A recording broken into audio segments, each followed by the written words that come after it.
Good morning. God is good. All the time. All the time. God is good. Amen.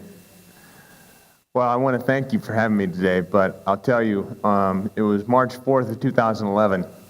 March 4th of 2011, I woke up on the couch that morning. I woke up on the couch, but my eyelids didn't. My kids came down, and I hid my face from them because they were getting ready for school, and I didn't want them to be traumatized. My wife came down, and she was horrified.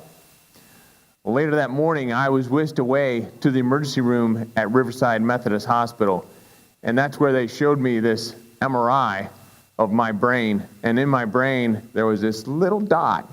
Not a big dot, but a little dot. And they said, "Mr. Wagner, I'm afraid that you're going to have brain surgery." That next month, a month later, I was actually flown to Phoenix, Arizona. And in Phoenix, Arizona, I had brain surgery by one of the world's best doctors for this type of surgery in order to give me hope. He gave me hope that I'd be able to see again. Well, he didn't know what kind of hope he was giving me. I had high expectations of being able to see because up until the age of 43, I had two good eyes, just like most of you. So having two good eyes meant that I could be able to see things that most people are able to see. Well, I had surgery, and later that afternoon, I was able to walk the hall. After having brain surgery, I was able to walk the hall the same afternoon. The next morning, they discharged me from the hospital. They gave me extra strength Tylenol. That was it. I mean, they could almost make this an outpatient procedure, right? Well, my wife and I stayed for the next week in Phoenix, Arizona, kind of vacationing, but not really, because at that point, both of my eyes were still closed. I still wasn't able to see. So having gone blind has caused me to form a radical vision. That is actually the name of the organization, but it's also caused me to form a radical vision. How about that? Going blind has helped me see better than I've ever seen before in my life. That's the moral of the story. I always hate the moral of the story because it usually comes at the end of the movie. I usually ask my wife, "So what did that mean?" And she always will tell me, what the moral was, or my kids now, because they're older and they're much smarter than I am, at least if you ask them, they always tell me what the moral of the story was. Well, so we just jump fast forward, and I'm going to tell you that the moral of the story is, in order for me to be able to have a better vision, I had to go blind first. Having done that, it's been the greatest thing that's ever happened to me. It's been a blessing. It's allowed me to stand here in front of you all today.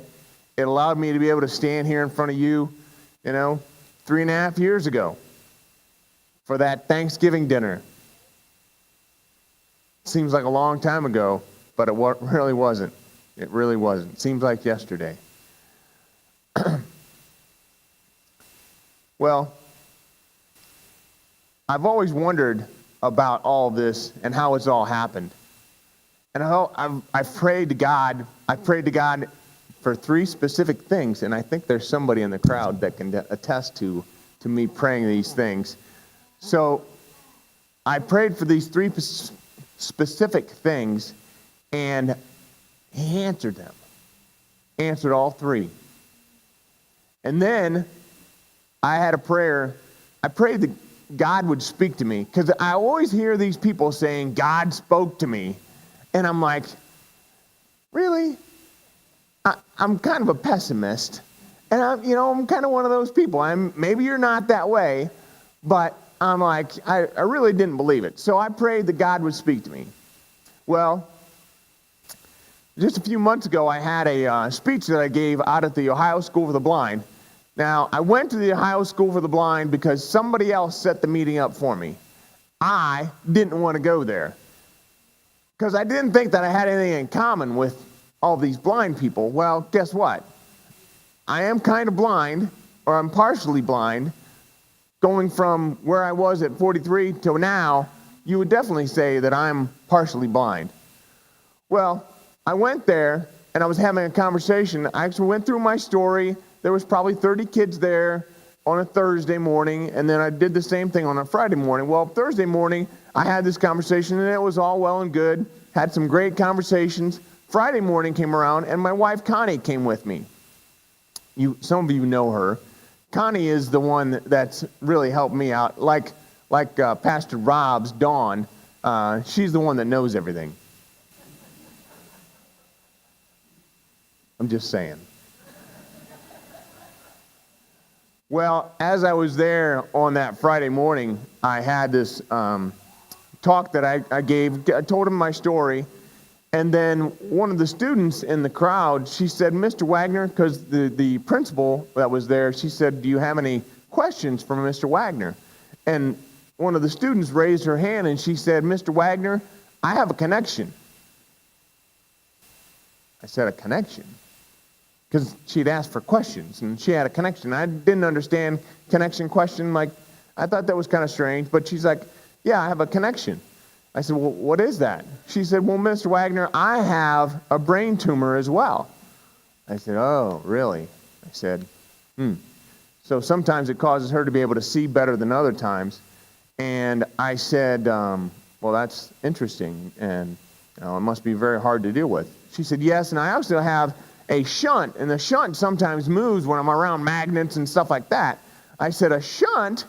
I said, I have a shunt.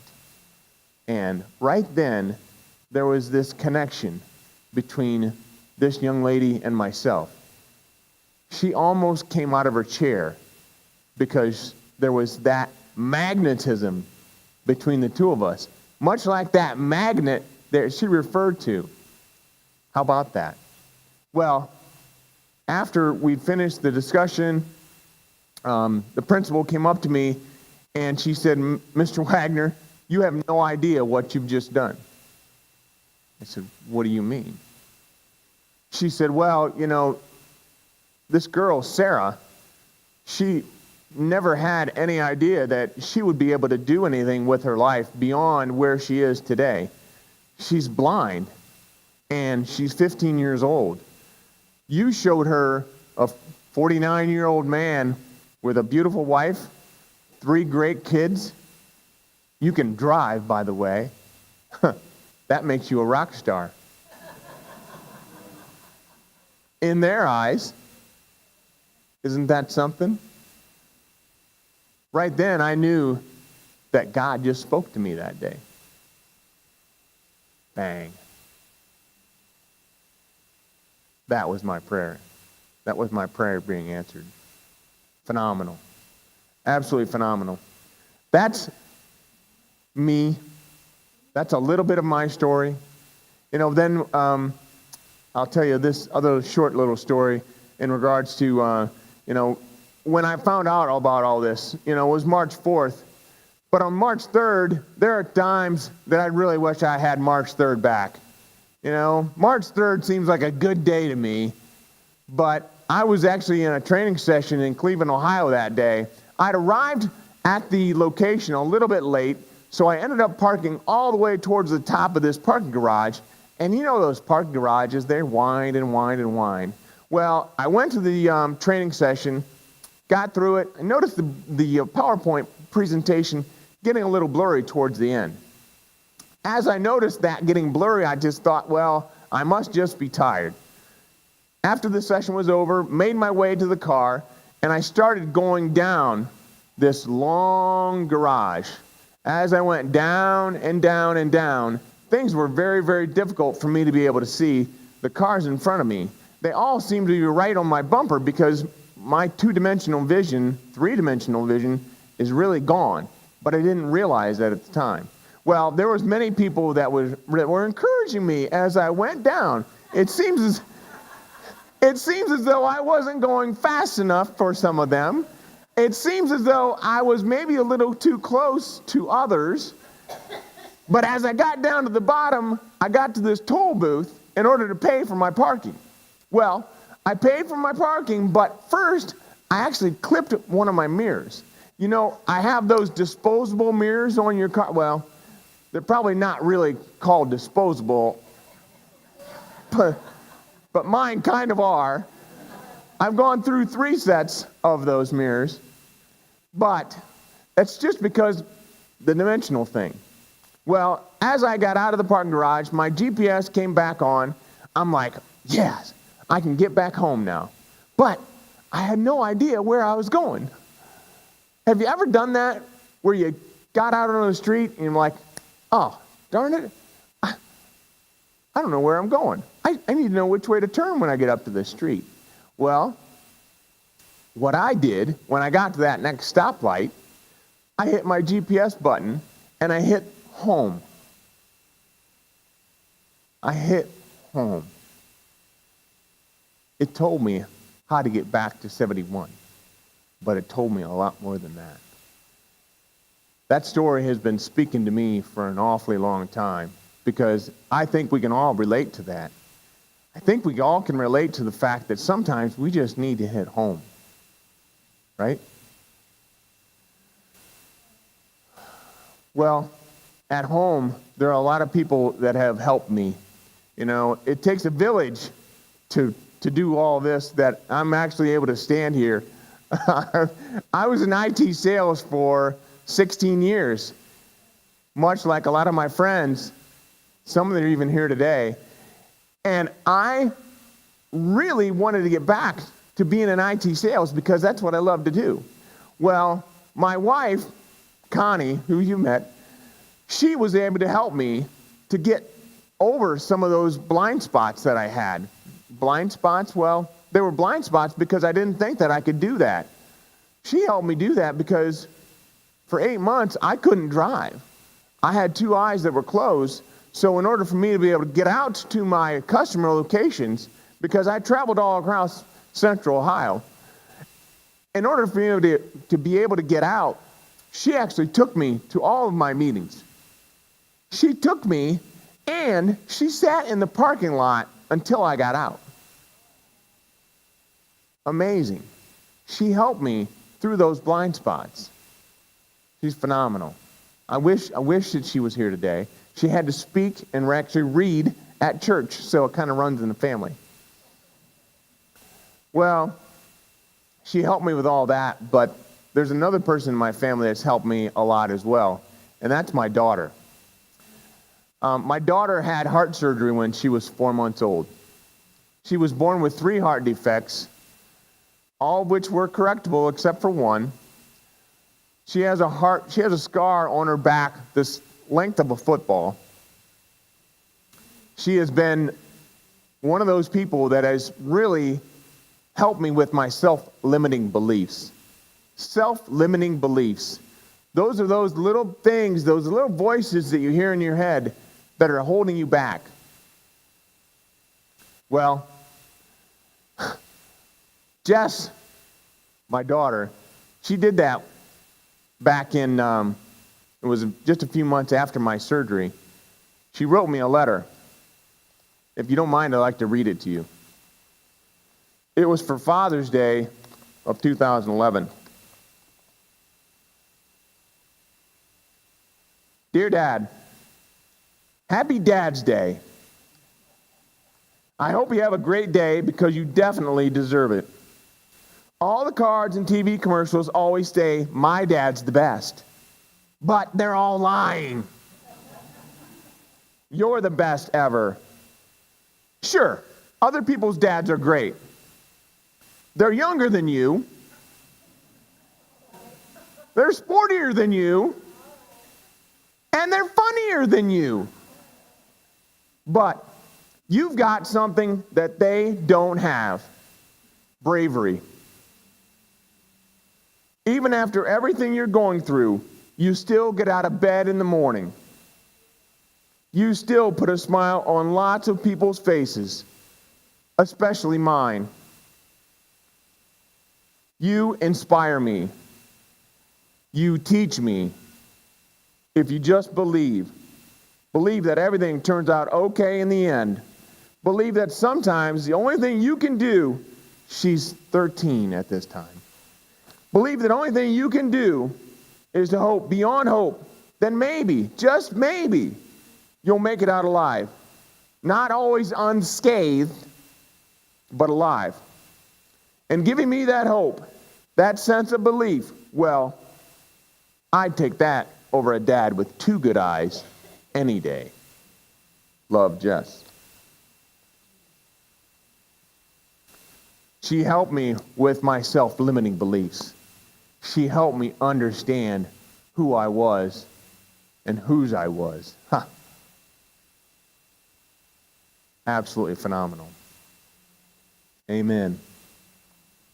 Well, I talked a little bit about self-limiting beliefs. So it's a tough word for me to sometimes say, self-limiting beliefs.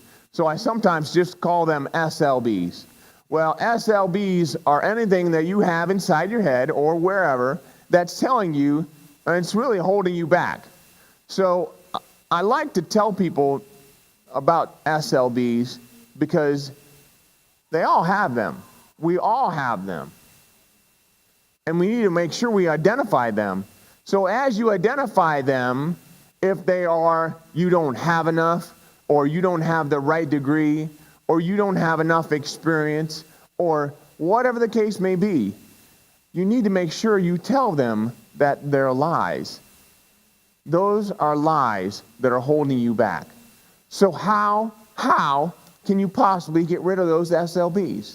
Well, I'd like to tell you some of the ways that I've told them.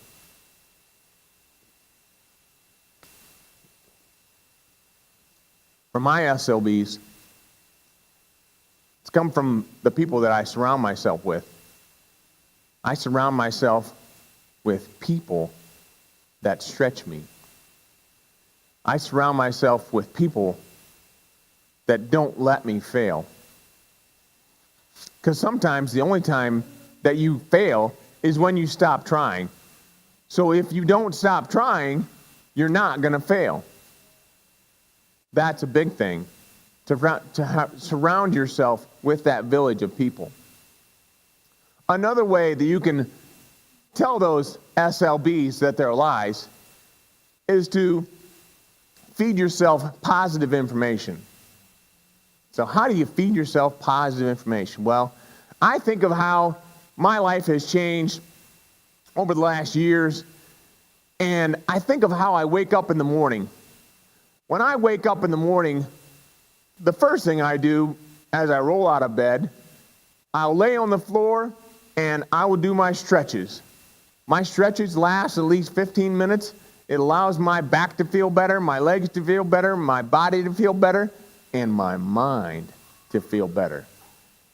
I used to do that in front of the TV. I used to go downstairs, I'd turn the TV on, I'd watch the news, and man, have you ever watched the news?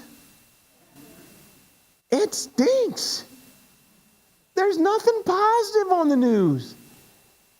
They tell you all of the shootings, all of the crime, all of the whatever, and then you think sometimes you want to watch the news just to watch the weather because, they can't mess with the weather, right?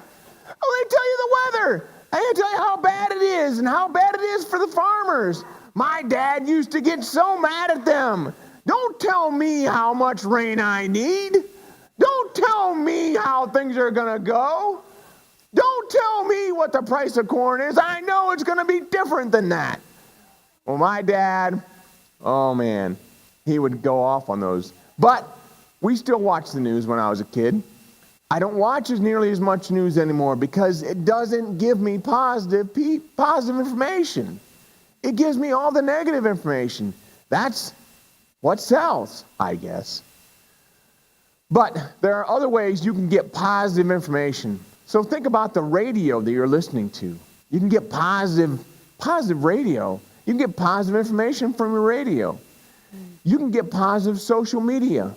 There's not all negative social media. You can get positive people around you that share with you good words and not negative words.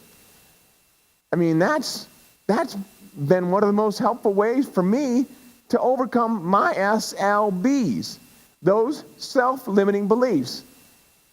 That has really helped. You know, I think of the SLBs, I think of the blind spots that I have as well in my life. Well, you know, when you're driving, you always hear about your blind spot. Well, check your blind spot. Well, my right eye doesn't open. So my blind spot is really, really big. But think about your blind spots. Have you ever heard that in some of the TV shows or different communicators will talk about blind spots? Well, blind spots are, again, where you can't see something that's there. There are politicians that have blind spots because they're power hungry. There are financial people, or maybe even some of you, that have blind spots because of finances, whether that's too much finances or not enough finances. It's caused you to miss out on things. There's blind spots that are caused by other things like anger. Well, I want to tell you a short story about this young man that's moved into my house. Have you ever had someone that has left home for about 4 years and they returned?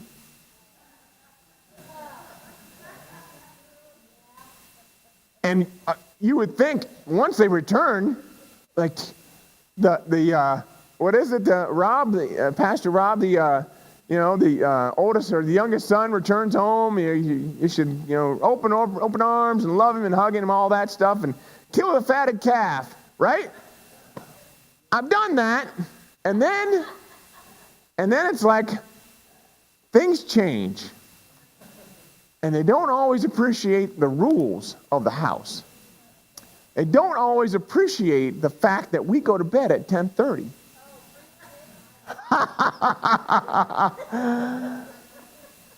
So they move back, and all those things have changed, but they need to understand that they haven't changed for me. Well, last week, actually 2 days ago, we had this conversation, and I got mad. I know I'm not supposed to get mad, but I got mad. And I'm like, Grant, what are you doing? Why are you leaving all this stuff, laying all this house? Oh, I said his name, didn't I? I was trying to be, anonymous. I'm sure nobody would know. Anyways, I got mad, and I started to yell. I really started to yell. And that was a blind spot, because there's other people in the house. They're trying to do other things. There's my daughter. She's upstairs. She's not feeling well. My youngest son downstairs, I don't know what he's doing, but he doesn't need to hear me yelling. What does that tell him? What does that leave him with? So that's a blind spot. That anger caused a blind spot. There's other kinds of blind spots and causes for that. There's anger, there's lust, there's greed, there's power. We could keep going on and on for quite a while of things that cause us to have blind spots. Well, as I've gone through this entire journey over the last 6 years, it's really helped me to be able to see some of my blind spots. It helps me to overcome my SLBs for the most part. I never would have thought that I'd be standing here today delivering a message to all of you, and I'm very thankful for that. But it's also caused me to start a movement. And this movement is something that is special.